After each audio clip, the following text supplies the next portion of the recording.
Hello friends, welcome to my train study में दीक्षा सिंह। उम्मीद करती हूँ आप सभी स्वस्थ होंगे और अच्छे होंगे। तो आज की इस क्लास में मैं आपके सामने लैंग्वेज हिंदी से रिलेटेड बहुत ही इंपॉर्टेंट प्रश्नों को लेकर और आज की प्रैक्टिस सेट आपके एग्जाम में या इसमें से कई ऐसे प्रश्न हैं जो कि एकदम सेम टू सेम आपके पेपर में आने वाले से बिना टाइम वेस्ट करते फटाफट चलिए आइए प्रैक्टिस सेट के ऊपर। पहला प्रश्न आपकी स्क्रीन पर है, झांसी की रानी। झांसी की रानी की रचनाकार कौन है? झांसी की रानी की रचनाकार कौन है? वृंदावन लाल, सुभद्रा कुमारी चौहान, महादेवी वर्मा, इनमें से कोई नहीं। तो आपका ऑप्शन यहाँ पे जो सही होता है वह है आपका ऑप्शन बी, सुभद्रा कुमारी चौहान। बढ़ते हैं अगले प्रश्न की तरफ।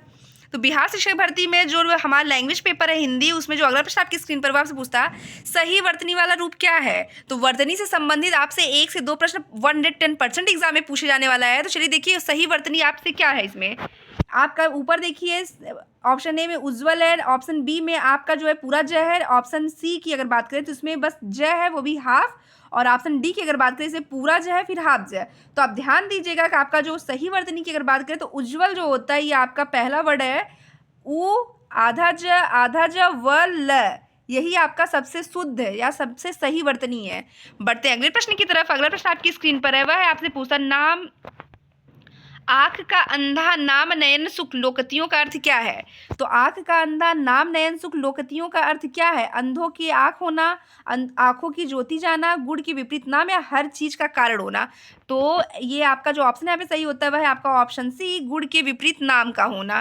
नेक्स्ट प्रश्न आपकी स्क्रीन पर है, आपसे पूछता, अनुनय विनय से भी ना पसीजना मुहावरे का अर्थ। अनुनय विनय से ना पसीजना मुहावरे का अर्थ अटल रहना, जड़ होना, टस से मस ना होना, अहिल्या बनना। तो यहाँ पे जो होगा अनुनय विनय से बिना तो टस से मस ना होना। तो आज की इस प्रैक्टिस सेट की क्लास में मैं आपके सामने मुहावरा, लोकतियाँ, वर्णमाला, संधि, समास सबसे रिलेटेड प्रश्नों को लेकर आई हूँ जो कि आपके एग्जाम में पूछे जाने के पूरे चांसेस है। वीडियो को बिना स्किप किए पूरा देखिए क्योंकि कोई भी प्रश्न आपके लिए एग्जाम में बहुत इंपॉर्टेंट रोल प्ले कर सकता है। चलिए बढ़ते हैं अगले प्रश्न की तरफ। अगला प्रश्न आपकी स्क्रीन पर है, स्वार्थी का विलोम क्या होगा? स्वार्थी का विलोम क्या होगा? आपके सामने ऑप्शन यहाँ पे है, परमारथ, परामर्थ, परार्थी या परलाम्बी। तो आपका ऑप्शन यहाँ पे जो सही है वह है आपका ऑप्शन सी, परार्थी। बढ़ते अगले प्रश्न की तरफ। अगला प्रश्न आपकी स्क्रीन पर है, आपसे पूछता है, गॉड किसका विलोम है? गॉड किसका विलोम है? लघु, विद्वान, मूर्ख या प्रमुख? गॉड किसका विलोम है? लघु, विद्वान, मूर्ख या प्रमुख? तो आपका ऑप्शन यहाँ पे जो सही होता है वह है आपका ऑप्शन डी, प्रमुख। बढ़ते हैं अगले प्रश्न की तरफ। अगला प्रश्न आपकी स्क्रीन पर जो है वह है आपका पूछा, सृजन का विलोम क्या है? मोस्ट इंपॉर्टेंट प्रश्न, मोस्ट इंपॉर्टेंट प्रश्न, सृजन का विलोम क्या है? निंदा, जंगम, प्रलय या नाश? तो फटाफट आप पूरी की पूरी वीडियो को देखिएगा। वीडियो पसंद आए हमारे चैनल को सब्सक्राइब, मेरी वीडियो को लाइक करना कतई नहीं भूलिएगा। तो आज की इस ताबड़तोड़ प्रैक्टिस सेट की क्लासेस, सृजन का विलोम अगर आपसे पूछे तो वह क्या है? तो सृजन का मतलब होता है बनाना और नाश का मतलब होता है सब कुछ बर्बाद कर देना। अगला प्रश्न आपकी स्क्रीन पर है, आरोग्य का पर्यायवाची। आरोग्य का पर्यायवाची क्या है? निरोगी, बीमारी, दवा, इनमें से कोई नहीं। आपका ऑप्शन यहाँ पे सही होता है ऑप्शन ए, निरोगी। बढ़ते अगले प्रश्न की तरफ। अगला प्रश्न आपकी स्क्रीन पर है, वो आपसे पूछता, आकाश गंगा का पर्यायवाची नहीं है। ध्यान दीजिएगा, प्रश्न को आप 1 से 2 बार थोड़ा ध्यान से पढ़िएगा क्योंकि आप जल्दबाजी में जिससे प्रश्न को ध्यान से अगर नहीं पढ़े तो वहाँ थोड़ी सी मिस्टेक हो जाती है। आपसे यहाँ पूछा आकाश गंगा का पर्यायवाची नहीं है, तो इस चीज को आप हाईलाइट कर लीजिए कि नहीं है वर्ड आपको ढूंढना है। अंग, मंदाकिनी, सुरनंदी या सर्वनर्म नंदी। तो आपका ऑप्शन यहाँ पे जो सही होता है वह है आपका ऑप्शन ए, अंग। अंग जो है आपके शरीर के भाग से संबंधित, तो आकाश गंगा का पर्यायवाची यह नहीं है। नेक्स्ट प्रश्न आपके सामने है, अकाल का पर्यायवाची क्या होगा? अकाल का पर्यायवाची क्या होगा? दुर्भिक्ष, अंधियारा, अपरिहार्य, अच्छत। तो अच्छत का तात्पर्य आपके चावल से यहाँ पे है, तो अकाल की पर्यायवाची की अगर बात करें तो वह है आपका दुर्भिक्ष।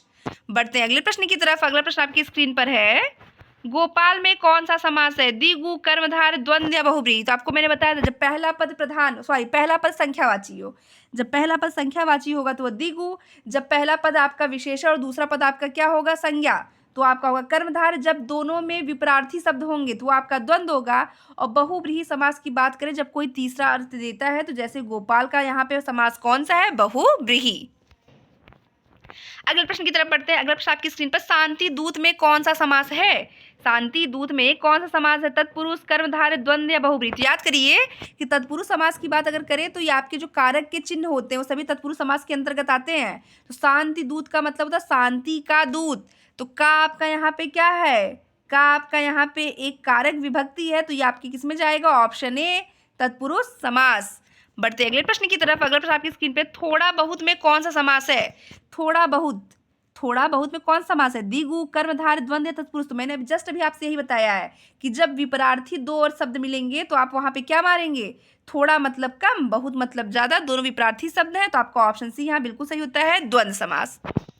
बढ़ते हैं अगले प्रश्न की तरफ। उसके पहले मैं आपसे फिर से यहाँ पे फटाफट रिक्वेस्ट करना चाहती हूँ कि अगर आप मेरे चैनल पे नए हो तो प्लीज़ फ्रेंड मेरे वीडियो को लाइक और मेरे चैनल को सब्सक्राइब करना कतई नहीं भूलिए। भूखा प्यासा में कौन सा समास है? भूखा प्यासा का नहीं, यहाँ पे भूख प्यास से तात्पर्य है, यहाँ पे ये आ की मात्रा नहीं होगी। भूख प्यास में कौन समास है? द्विगु, कर्मधारय, द्वंद्व या तत्पुरुष।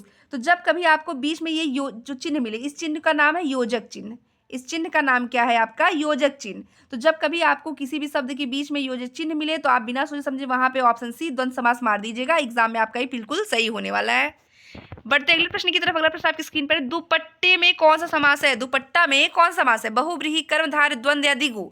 तो बहुव्रीहि, कर्मधारय, द्वंद्व या द्विगु। तो मैंने कहा पहला शब्द अगर आपका संख्यावाची है, दुपट्टा का तात्पर्य यहाँ दो से हो गया। दुपट्टे का तात्पर्य यहाँ दो नंबर यहाँ पे है, तो नंबर की अगर बात करें तो आप चले जाएंगे ऑप्शन डी, द्विगु समास।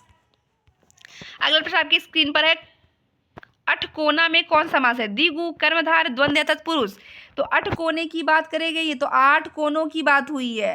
8 कोनों की बात हुई है, तो 8 कोनों की बात हुई तो कहाँ जाएंगे आप? द्विगु, कर्मधारय, द्वंद्व या तत्पुरुष। तो आपका ऑप्शन यहाँ पे जो सही होता है वह है आपका ऑप्शन ए, द्वंद्व समास। बढ़ते हैं अगले प्रश्न की तरफ। तो ये जो लैंग्वेज का क्वालिफाइंग पेपर है ये आपके लिए बहुत ही ज़्यादा इंपॉर्टेंट है, क्योंकि इसी को क्वालिफाई करने के बाद ही तो आप अपने अगले प्रश्न की तरफ, अगले पेपर की तरफ बढ़ते हैं। इसीलिए वीडियो को बिना स्किप किए पूरा देखिए, क्योंकि कोई भी जानकारी आपके लिए बहुत ही सटीक साबित हो सकती है एग्जाम में। तो गंगा जल में कौन समास है? बहुव्रीहि, कर्मधारय, द्वंद्व या तत्पुरुष। गंगा जल, तो गंगा जल जब आप संधि विच्छेद करते हैं तो क्या होता है? गंगा का जल, गंगा का जल। तो गंगा जल में गंगा का जल, तो यहाँ पे कारक विभक्ति का लोप हो रहा है, तो आप चले जाएंगे ऑप्शन डी, तत्पुरुष समास। बढ़ते हैं अगले प्रश्न की तरफ। ध्यान मग्न में कौन सा समास है? बहुव्रीहि, कर्मधारय, तत्पुरुष, इनमें से कोई नहीं। ध्यान मग्न में कौन सा समास है?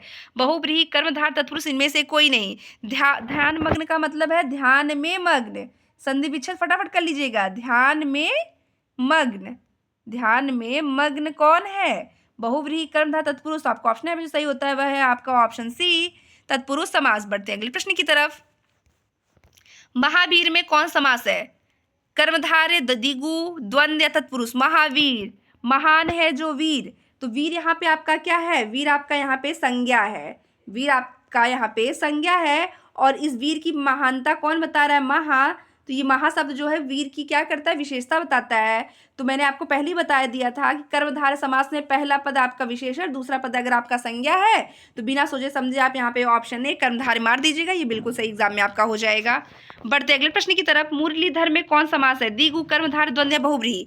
मुरलीधर मतलब मुरली को धारण करने वाला। तीसरे शब्द का यहाँ पे भाव पता चल रहा है। मुरलीधर का मतलब होता है मुरली को धारण करने वाला, अर्थात भगवान श्री कृष्ण, अर्थात भगवान श्री कृष्ण। तो आपका ऑप्शन यहाँ पे जो सही होने वाला है वह है आपका ऑप्शन डी, बहुव्रीहि समास। बढ़ते हैं अगले प्रश्न की तरफ। उसके पहले मैं आपसे यहाँ पे फिर से एक बार रिक्वेस्ट करना चाहती हूँ फ्रेंड्स, अगर आप मेरे चैनल पे नए हैं तो प्लीज़ मेरे वीडियो को लाइक और मेरे चैनल को सब्सक्राइब करना कतई नहीं भूलें, और ज़्यादा से ज़्यादा मेरे वीडियो को आप शेयर करते रहिए, ताकि शेयर करने के माध्यम से ऐसे बहुत सारे लोग हैं जो हमारे चैनल से जुड़ सके और उनका भी यहाँ पे कल्याण हो जाए। कल्याण होने का मतलब उनका भी एग्जाम क्वालिफाई हो जाए। अष्टाध्यायी में कौन समास है? सबसे पहले आप लोग यहाँ बताइए अष्टाध्यायी के लेखक कौन है? सबसे पहले आप सभी कमेंट सेशन में जाइए और कमेंट करके बताइए कि अष्टाध्यायी के लेखक कौन है। उसके बाद हम आते हैं प्रश्न के ऊपर कि आपका ये कौन सा समास है? बहुव्रीहि, द्विगु, द्वंद्व या तत्पुरुष। तो अष्टाध्यायी में यहाँ पे अष्टाध्यायी मतलब 8 अध्याय की बात की गई है। पहला पद अगर नंबर रहेगा तो आप ऑप्शन बी मार दीजिएगा। बढ़ते हैं अगले प्रश्न की तरफ। अगला प्रश्न आपकी स्क्रीन में, विद्यार्थी में कौन सी संधि है? चलिए संधि से पहले आप मुझे ये बता दीजिए कि विद्यार्थी में कौन सा समास है। ध्यान दीजिएगा, विद्यार्थी में यहाँ पे कौन सा समास है। तो उस समास से पहले आप बताइए विद्यार्थी में कौन सी संधि है। तो विद्यार्थी का जब आप संधि विच्छेद करते हैं तो आपका होता है यहाँ पे विद्याधन अर्थी, विद्याधन अर्थी। यहाँ पे आपका आ प्लस अ मिलके क्या हो जाता है? बड़ा। तो बड़ा आ, बड़ी, बड़ा अगर आता है तो आपका क्या हो जाता है? वो आपका दीर्घ संधि हो जाती है। तो विद्यार्थी कौन संधि है? तो दीर्घ संधि है। समास की अगर बात कर दे तो विद्यार्थी कौन सा होगा आपका? विद्या का अर्थ कौन बताता है? आपका ऑप्शन यहाँ पे सही हो जाता है ऑप्शन डी, तत्पुरुष समास। बढ़ते अगले प्रश्न की तरफ।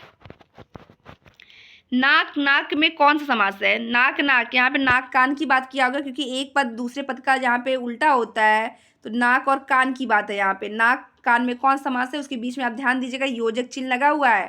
तो ये दिगु है, कर्मधारय है, द्वंद्व है, तत्पुरुष है, तो जहाँ पे योजक चिन्ह मिलेगा आपको वहाँ बिना सोचे समझे बस एक ही ऑप्शन सेट करना है, वह है ऑप्शन सी, द्वंद्व समास। नेक्स्ट प्रश्न आपके सामने, किस संख्या में पहला पद संख्यावाची होता है? लीजिए, मैं आपको भी यही समझा रही थी, प्रश्न में भी यही पूछ लिया कि कौन सा समास का पहला पद जो होता है वो संख्यावाची होता है? अव्ययीभाव समास, द्वंद्व समास, कर्मधारय या द्विगु समास। तो आपका ऑप्शन यहाँ पे जो सही होता है वह है आपका ऑप्शन कौन सा? ऑप्शन डी, द्विगु समास। ध्यान दीजिए, कई बार आपको पेपर में ना एग्जाम में कोई चीज़ है सेम से मिले। जैसे अगर आपको ऑप्शन में मिलता है, अगर आपको जैसे वहाँ पे प्रश्न ये देखने को मिले हाथों हाथ, क्या मिले आपको देखने के लिए वहाँ पे?